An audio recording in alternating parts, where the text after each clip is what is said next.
Salut à tous, aujourd'hui je vais vous parler d'un accessoire qui pour moi est assez indispensable lorsque on part en sortie dans la verte comme pour tous les jours, car c'est un accessoire que j'ai tous les jours dans mon sac, pas forcément dans mes poches, mais en tout cas dans mon sac.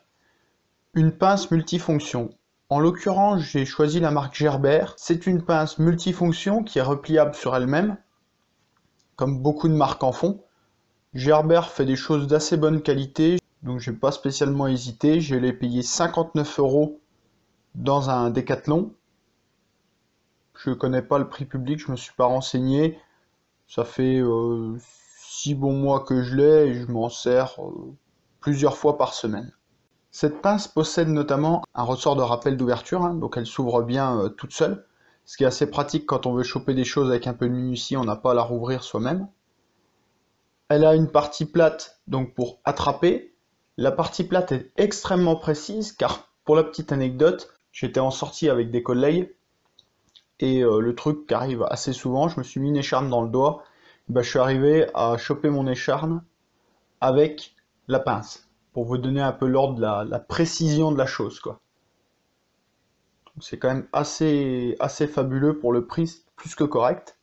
Ensuite, au milieu de la pince, on a bien sûr le serrage qui est, lui, plus ovale, pour agripper des bouchons, des morceaux d'acier ou autres. Et une partie coupante sur la pince, bien sûr, parce que ça reste quand même une pince pour couper aussi. Au niveau des accessoires, on a quand même un sacré panel d'accessoires, puisqu'on en a 9 qui ont diverses fonctions. Et on a des accessoires qui se complètent très bien, et en plus avec un système de verrouillage, pour pouvoir bloquer les lames, le ciseau, les choses comme ça. Donc ça, c'est extrêmement pratique pour éviter que ça se referme sur nos doigts. On a une scie avec une double rangée dedans pour le bois. Elle est assez épaisse quand même, la scie. Ça doit être vachement costaud. J'ai pas encore essayé de couper avec, tout simplement parce que j'ai une petite scie Fiskars, donc je me sers quasi que de ça. Ensuite, on a un embout Phillips, donc cruciforme, mais qui va être pour de la petite vis plus que pour de la grosse. Même si les grosses seront attrapées, car le Philips est quasiment plat là, donc c'est assez intéressant comme embout. Ensuite on a un embout plat qui est très large, donc plutôt pour de la grosse vis.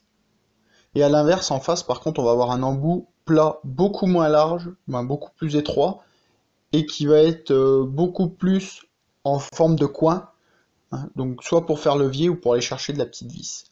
Ensuite, bien sûr, on a une lame qui coupe, on a une lame qui fait 5-6 cm, qui a une bonne taille pour couper des petites sections de fil, de papier, de carton, de saucisson, etc. En face, on trouve un ciseau, un petit ciseau qui coupe vachement bien et qui a un petit ressort rond, mais vraiment basique, quelque chose qui va tenir vraiment dans le temps. On a un passe-fil, je pense que ça s'appelle comme ça, c'est quelque chose dont je me sers pas. C'est un plus, mais j'en ai pas l'utilité. On a un ouvre-boîte qui fait décapsuleur, donc il fait ouvre-boîte pour les boîtes qui n'ont pas de goupillon, qu'on tire. Ou alors pour découper une boîte pour faire un petit montage. Et décapsuleur parce que c'est quand même important de pouvoir ouvrir une bière quand on est dans la verte, quoi. Et pour finir, on a une scie, alors une scie qui ressemble un peu à une scie à pain. Je sais pas si c'est une scie plus pour couper de la tôle ou des bois, suivant s'il est plus ou moins dur, ou je sais pas du tout. Mais enfin, elle a le mérite d'être présente. Mais je m'en suis pas encore servi. Cette pince est livrée dans un petit étui qui doit être en nylon ou en Condura. Il n'y a pas d'étiquette dessus. Mais avec un passant ceinture, donc pour la porter en fait droite, ouverture vers le haut, et deux petits passants si on veut la porter sur le côté, donc ouverture latérale. C'est une pochette qui est quand même assez costaud, les coutures sont de bonne qualité, donc c'est toujours un plus pour la transporter. Et pour ma part, je ne sais pas si c'est avec toutes les pinces Gerber que ça le fait, mais j'ai eu avec un petit couteau, donc un couteau qui fait 7-8 cm de long en tout, avec une lame de 6 cm, qui coupe extrêmement bien, quelque chose qui est hyper léger, ça doit peser, ça doit peser 30 ou 40 grammes, peut-être guère plus, ça pèse vraiment rien, qui est très ajouré et qui a un petit clip ceinture, donc c'est bien si on va avoir un petit couteau pour faire des petits travaux. Quand on est dans la verte, en plus il a un cran d'arrêt. Pareil, c'est du système basique mais très solide. Donc extrêmement intéressant pour les gens qui veulent quelque chose de durable pour pas avoir à changer en permanence. Donc c'est le petit couteau que moi je mets toujours accessible, aussi bien pour couper de la ficelle, de la corde, du saucisson, couper quelques branches ou désécorcer des petites sections, faire des petites choses avec, faire des sardines, des choses comme ça. Ça va extrêmement bien et il tient bien l'affûtage.